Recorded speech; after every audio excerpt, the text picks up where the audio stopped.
Hello students, back with the new video of history. और इस video में आपको मेडिवल हिस्ट्री के बारे में पढ़ाऊंगा। मेडिवल हिस्ट्री में सबसे पहले क्या होता है वो जानेंगे। साथ ही साथ अगर आपने मेरा इससे पहले वाला लेक्चर नहीं देखा है तो वो भी जाकर देख लीजिएगा। बिना वो देखे इसको समझने में थोड़ा सा प्रॉब्लम हो सकती है। तो शुरू करते हैं। मेडिवल हिस्ट्री यानी कि मध्यकालीन भारत, इसकी शुरुआत होती है कब? इसकी शुरुआत होती है 712 एडी में। 712 एडी में जो है इसकी शुरुआत होती है और ये आपका चलता कब तक है? जब तक जो है औरंगजेब की मृत्यु नहीं हो जाती, यानी कि टिल 1707 एडी। और सबसे पहले जो है मध्यकालीन भारत में होता क्या है? सबसे पहले हम लोग को पढ़ना है अरेबियन इन्वेजन। अरेबियन इन्वेजन या फिर हिंदी में इसको कहते हैं अरबों का आक्रमण। अरबों का आक्रमण। अरबों का आक्रमण कैसे हुआ, क्या क्या हुआ, तो ये हम लोग जानेंगे। हमारा जो इंडिया है वो पहले जो है इंडियन सब कॉन्टिनेंट कहलाता था, क्योंकि इंडिया, पाकिस्तान, सिंध वगैरह सब कुछ जो है एक में ही था। तो ये मान लेते हैं कि इंडिया का ऊपर वाला हिस्सा है, ठीक है, ये हमारा जम्मू एंड कश्मीर हो जाएगा। ये हमारा जो है सिंध हो गया। सिंध में ही एक रूलर रूल किया करता था जिसका नाम था दाहिर। क्या नाम था? दाहिर। दाहिर एक सनातन धर्म का रूलर हुआ करता था जो कि सिंध का रूलर था। और अरब में एक रूलर था जिसका नाम था अल Hajjaj.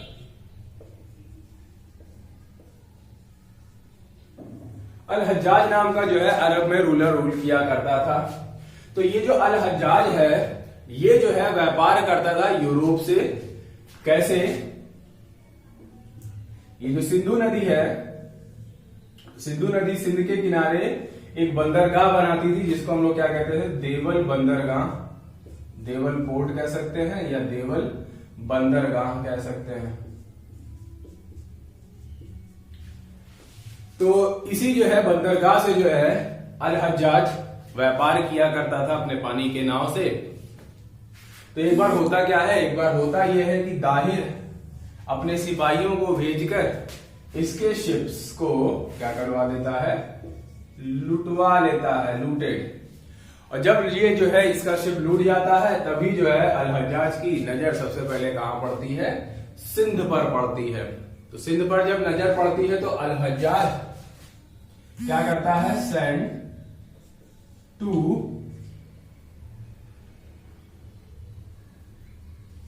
Army man. Al Hajjaj अपने दो सिपाहियों को जो है भेजता है दाहिर से लड़ने के लिए। बट दाहिर क्या करता है? Dahir defeated both of them. Dahir क्या कर देता है? Dahir defeated both of them. इसके बाद जो है अल हज्जाज क्या करता है? अल हज्जाज अपने ही कमांडर इन चीफ या फिर अपने ही सन इन लॉ को भेजता है यहां पे, जिसका नाम था क्या? जिसका नाम था मोहम्मद बिन कासिम। मोहम्मद बिन कासिम। बात करें मोहम्मद बिन कासिम की तो ये क्या था? ये इसका जो है नेफ्यू भी था, सन इन लॉ भी था एंड कमांडर इन चीफ, यानी कि सेनापति भी हुआ करता था अल हज्जाज का। और इसके बारे में ये कहा जाता है मोहम्मद बिन कासिम के बारे में कि ये पहला सफल आक्रमणकारी था भारत पर। First Muslim who invaded India. ये कौन था? इसने क्या किया था? ये इसको कहते हैं first Muslim who invaded India. Bharat पर सफल आक्रमणकारी कौन था सबसे पहला? वो था मोहम्मद बिन कासिम। भेजा किसने था? अल हज्जाज ने। क्यों भेजा था? कारण ये था कि दाहिर ने जो है इसकी पानी की नाव जो है लुटवा रही थी, इसके कारण जो है भेजा था। अब हम लोग पढ़ेंगे किसके बारे में? हम लोग पढ़ेंगे मोहम्मद बिन कासिम के बारे में। तो कैसे इसकी एंट्री होती है, कहां से होती है? एक चीज और जान लेते हैं, भारत में एंट्री करने का रास्ता सिर्फ एक है। भारत में एंट्री करने का रास्ता सिर्फ एक है, वो क्या है? सिंध का रास्ता।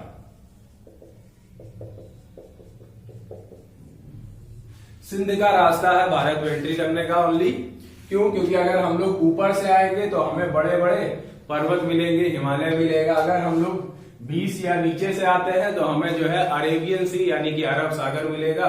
तो भारत में एंट्री करने का एक रास्ता था जो कि कौन सा था? सिंध का रास्ता।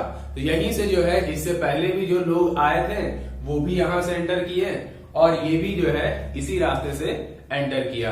तो पढ़ते हैं हम लोग मोहम्मद बिन कासिम के बारे में। मोहम्मद बिन कासिम कैसे दाहिर को हराता है और यहां पर आकर वो क्या क्या करता है, क्या क्या चलाता है और क्या क्या बदलाव जो है देखने को मिलता है हमें भारत में। तो चलिए आगे चलते हैं, इसको रब करते हैं। तो हम लोग पढ़ रहे थे किसके बारे में? हम लोग पढ़ रहे थे मोहम्मद बिन कासिम के बारे में। इसकी भारत में एंट्री जो है कब होती है? 712 में।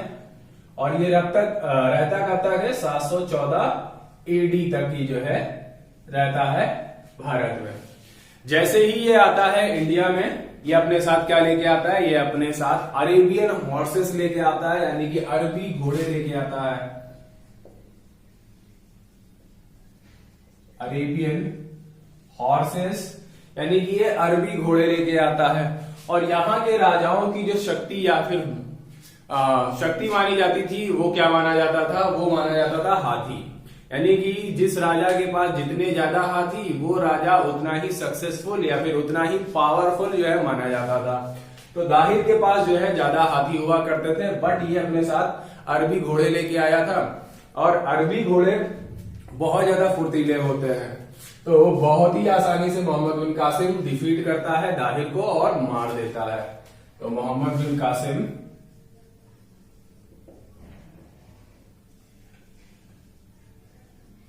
defeated Dahir and killed him.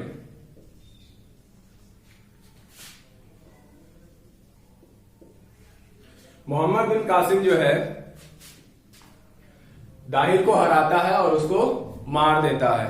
साथ ही साथ दाहिर की दो पुत्रियां भी थीं, दो डॉटर्स भी थीं। दो डॉटर्स, उनका नाम क्या था? सूर्य देवी और निर्मला देवी। इसकी दो डॉटर्स हुआ करती थी, एक का नाम था सूर्य देवी एंड निर्मला देवी। सूर्य देवी और निर्मला देवी को ये भिजवा देता है कहां पर? ये भिजवा देता है अरब। अरब में क्यों भिजवाता है? क्योंकि अल हज्जाज के भी जो है दो पुत्र हुआ करते थे, उनसे विवाह, उनसे शादी के लिए जो है ये सूर्य देवी और निर्मला देवी को कहां भेज देता है? अरब भेज देता है। तो इतनी बात समझ में आ गई। तो अब जो है मोहम्मद बिन कासिम सिंध में आ चुका है और सिंध पर अधिकार जमा चुका है।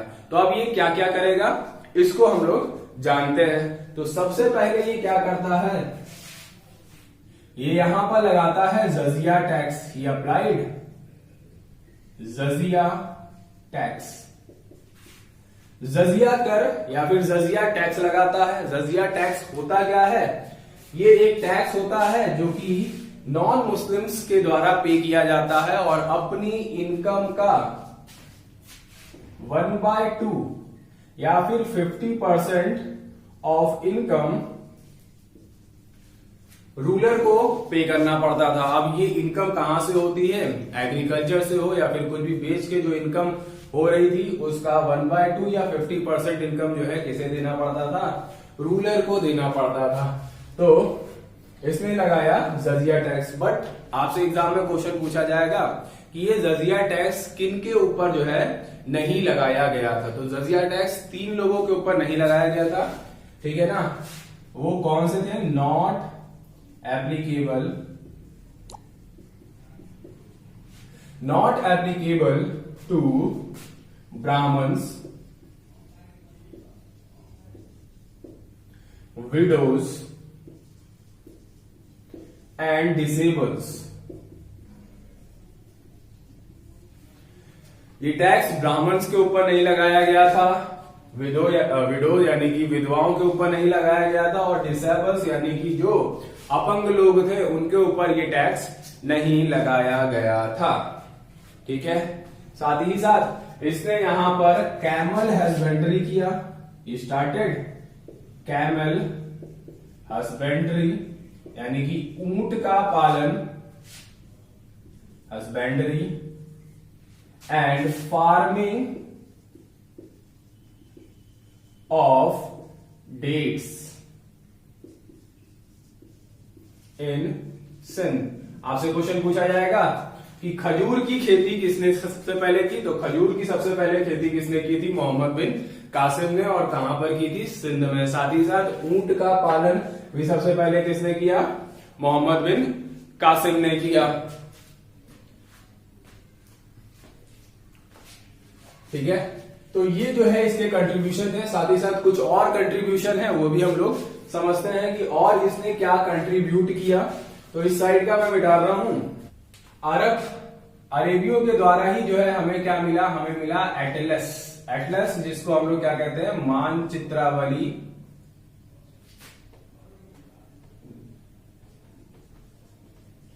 यानी कि मैप की नॉलेज भी हमें कहां से मिली है, अरब से मिली है। एटलस मानचित्र लेके आने वाला भी पहला व्यक्ति कौन है इंडिया में, वो है मोहम्मद बिन कासिम।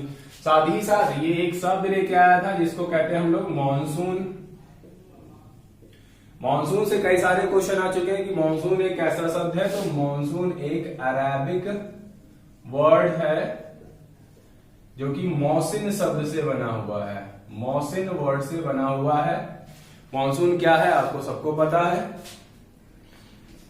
तो इंडिया की एग्रीकल्चर को मॉनसून का जुआ भी कहते हैं, तो वो तो खैर इकोनॉमिक्स का पार्ट है, अभी हम लोग हिस्ट्री पढ़ रहे हैं तो हिस्ट्री को ही डील करते हैं। तो मॉनसून वर्ड जो है सबसे पहले इसी ने दिया। साथ ही साथ इसने 2 बुक्स को ट्रांसलेट करवाया खुद जानकारी पाने के लिए। वो 2 बुक्स कौन कौन सी थी, बुक्स कौन कौन सी थी। सबसे पहली बुक जिसको हम लोग कहते हैं चरक संहिता, जो कि चरक के द्वारा लिखी गई थी, चरक संहिता। चरक संहिता को इसने ट्रांसलेट करवाया,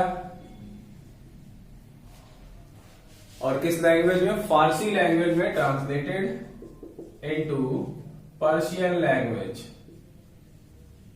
अब आप लोग ये मत समझिएगा कि इसने जो है किताब को ही पूरा ट्रांसलेट कर दिया, नहीं, दूसरी एक नई किताब जो है इसी से मतलब चरक संहिता से रिलेटेड ही किताब बनवाई और उसको जो है पर्शियन लैंग्वेज में रखा था, ताकि जो है ये लोगों को भी समझ में आए कि चरक संहिता में क्या लिखा है। एक और बुक थी जिसको हम लोग क्या कहते हैं, जिसको हम लोग कहते हैं पंचतंत्र। पंचतंत्र मैंने आपको बताया था पंचतंत्र के बारे में कि पंचतंत्र जो है 2nd most famous book of the world है। एक बच्चे ने हमसे क्वेश्चन पूछा था कि सर 2nd तो बता दिया आपने, फर्स्ट नहीं बताया। तो फर्स्ट जो मोस्ट फेमस बुक है उसको बाइबल कहते हैं हम लोग, ठीक है। तो बाइबल सबसे ज्यादा फेमस है, और उसके बाद है पंचतंत्र जो कि विष्णु शर्मा के द्वारा लिखी गई थी, और इसको भी जो है इन्होंने ट्रांसलेट करवाया। और ट्रांसलेट करवा के जो बुक बनी उसका नाम इन्होंने रखा क्या, उसका नाम इन्होंने रखा कालिला वादिम्ना। कालिला वादिम्ना करके जो है नाम रखा, ठीक है। तो इतनी चीज क्लियर हो गई होगी कि जो है इन्होंने क्या क्या कंट्रीब्यूट किया और आए तो क्या क्या हुआ। और फिर मात्र ये सिर्फ 2 ही साल जो है यहां पर रह पाते हैं और ये वापस जाते हैं वहां पर, अरब जाते हैं। क्यों जाते हैं ये भी मैं अभी आपको बता रहा हूं, उससे पहले ये एक बार रिवाइज कर लेते हैं। रिवाइज करते हैं फटाफट। तो होता क्या है, होता यह है कि दाहिर जो है शिप्स लूटता है, या लुटवाता है। उसके बाद जो है मोहम्मद बिन कासिम की एंट्री होती है। मोहम्मद बिन कासिम अरबी घोड़ों के साथ यहाँ पर आता है, दाहिर को मारता है, उसकी दोनों पुत्रियों को भेजता है कहां पर, अरब भेजता है, और यहाँ पर लगाता है जजिया टैक्स, जजिया कर। जजिया कर होता क्या है? जजिया कर अपनी इनकम का 50% जो है पार्ट होता है जो कि रूलर को दिया जाता है। इसी ने यहाँ पर क्या किया, इसी ने यहाँ पर ऊंट का पशुपालन किया, साथ ही साथ खजूर की खेती की। एक पॉइंट मैं भूल गया था, इसने जो है दिरहम नाम के सोने के सिक्के चलवाए।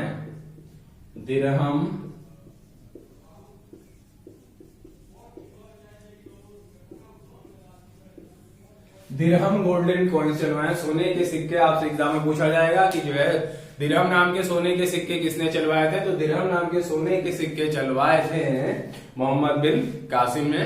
दिरहम नाम की करेंसी अभी भी चलती है, दुबई में चलती है। चलिए आगे चलते हैं। ये जो जजिया टैक्स था वो ब्राह्मण, विडोज और डिसेबल्स पे एप्लीकेबल नहीं था। एटलस मानचित्रावली भी जो है हमें अरब से मिली है। मॉनसून जो शब्द है वो मौसिल वर्ड से बना हुआ है जो कि एक अराबिक वर्ड है। और बुक्स की अगर बात करें तो चरक संहिता नामक बुक जो कि चरक के द्वारा लिखी गई थी उसको इन्होंने पर्शियन लैंग्वेज में ट्रांसलेट करवाया। साथ ही साथ पंचतंत्र जो कि विष्णु शर्मा के द्वारा लिखी गई है उसको जो है इन्होंने ट्रांसलेट करवाया और एक नया नाम रखा जिसको कहते हैं कालिला वादिमना। ठीक है, तो ये सारा कंट्रीब्यूशन था। इसके बाद होता क्या है, इसके बाद इन पर इल्जाम लगाया जाता है कि जो है ये इंडिया में सही से रूल नहीं कर रहे हैं और अरब जो है इनको वापस बुलाया जाता है। ये जब अरब बुलाया जाता है और इनसे अपनी वफादारी का सबूत मांगा जाता है तो ये अपना ही गला काटकर अल हज्जाज के सामने रख देते हैं और यहीं से जो है इनका खेल खत्म हो जाता है। और ये बोल मेरे नहीं है, ये जो है बहुत सारे हिस्टोरियंस हैं जो ऐसा बताते हैं और वही हिस्टोरियंस की बात को मैं आप तक बस फॉरवर्ड कर रहा हूं। ठीक है, साथ ही साथ हमें यहाँ पर हम लोग पढ़ किस लिए रहे हैं, हम लोग पढ़ रहे हैं एग्जाम क्रैक करने के लिए। हम लोग को हिस्टोरियन नहीं बनना है, तो हम लोगों को जिससे मतलब है वही हम लोगों को ग्रैब करना है। स्टोरी वाइज मैं इसलिए बता रहा हूँ ताकि जो है चीजें आप सबको बहुत आसानी से समझ में आ जाए और ज्यादा समय के लिए याद रहे। ठीक है, तो ये था अरबों का आक्रमण। अरबों के आक्रमण के बारे में हम के बाद जो है हम लोग पढ़ेंगे टर्किश इन्वेजन यानी कि तुर्कों का आक्रमण। और तुर्कों के आक्रमण में सबसे पहले कौन आता है, सबसे पहले आता है महमूद गजनवी या महमूद ऑफ गजनी कहते हैं। तो महमूद ऑफ गजनवी के बारे में हम लोग पढ़ेंगे अपने नेक्स्ट लेक्चर में।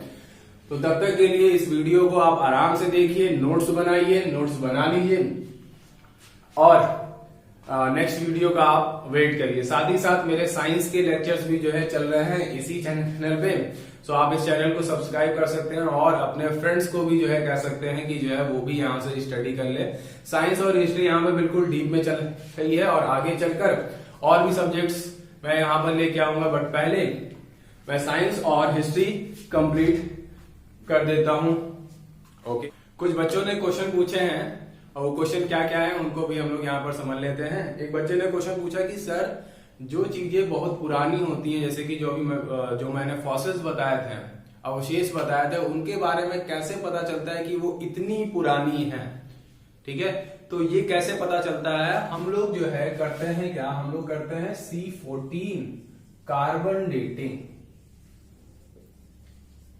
C14 कार्बन डेटिंग करते हैं और C14 को कंपेयर करते हैं किससे, कंपेयर करते हैं C12 से। ये C14 यानी कि कार्बन 14 जो है डेटिंग है और ये C12 जो है नॉर्मल जो कार्बन आइसोटोप है वो है। इसको इससे कंपेयर करते हैं जिससे हमको पता चल जाता है कि कौन सी चीज कितनी पुरानी है। तो पहला क्वेश्चन आप लोग को समझ में आ गया होगा। और एक बच्चे ने एक और क्वेश्चन पूछा कि सर हिंदुस्तान का हिंदुस्तान नाम कैसे पढ़ा। तो ठीक है, ये भी बता देते हैं। हिंदुस्तान का हिंदुस्तान नाम कैसे पढ़ा ये हम लोग जान लेते हैं। जब अरेबियन इन्वेजन हुआ तो अरबी लोग जो है क्या कौन सी भाषा जो है बोलते हैं, फारसी बोलते हैं। और फारसी जब जो है ये बोलते हैं तो फारसी में सा का उच्चारण नहीं होता, सा का उच्चारण नहीं होता है। सा की जगह ये लोग क्या बोलते थे, ई बोलते थे। और ज्यादातर लोग किस नदी के किनारे बसे हुए थे? ये हमारी है सिंधु नदी या इंडस रिवर। तो सिंधु नदी को जो है अरबी लोग क्या कहते थे? इंदु नदी कहते थे, इंदु नदी कहते थे। और इसके किनारे बसे लोग को क्या कहते थे? हिंदुस्तानी। क्या कहते थे? हिंदुस्तानी। और यही हिंदुस्तानी धीरे धीरे कन्वर्ट होके क्या बन गया? हिंदुस्तानी। क्लियर है आप लोगों को? तो ऐसे जो है हमारे देश का नाम हिंदुस्तान पड़ा। ठीक है, तो आप लोगों को समझ में आ गया होगा ये दो क्वेश्चन जो कि दो बच्चों के द्वारा पूछा गया था। पहला क्वेश्चन ये पूछा गया था कि जो है कोई भी चीजों की डेटिंग हमको कैसे पता चलती है कि कौन सी चीज कितनी पुरानी है? तो C14 कार्बन डेटिंग करते हैं ना। ये एग्जाम में क्वेश्चन पूछा गया है, आपके रेलवे RRB में पूछा गया था ये क्वेश्चन। ठीक है, और ये नाम कैसे पड़ा ये तो क्वेश्चन पूछा नहीं गया, लेकिन फिर भी क्वेश्चन आपने पूछा तो मैंने आप लोगों को क्लियर कर दिया। चलिए नेक्स्ट लेक्चर के लिए आप थोड़ा सा वेट करें, और तब तक के लिए study hard. Tata bye bye, शाबाश है।